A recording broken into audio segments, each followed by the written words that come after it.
Here's my key, philosophy. A freak like me just needs infinity.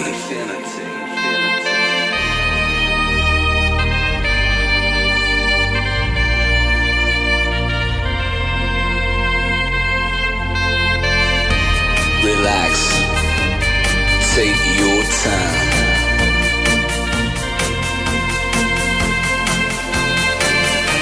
And take your time to trust in me, and you will find infinity, infinity.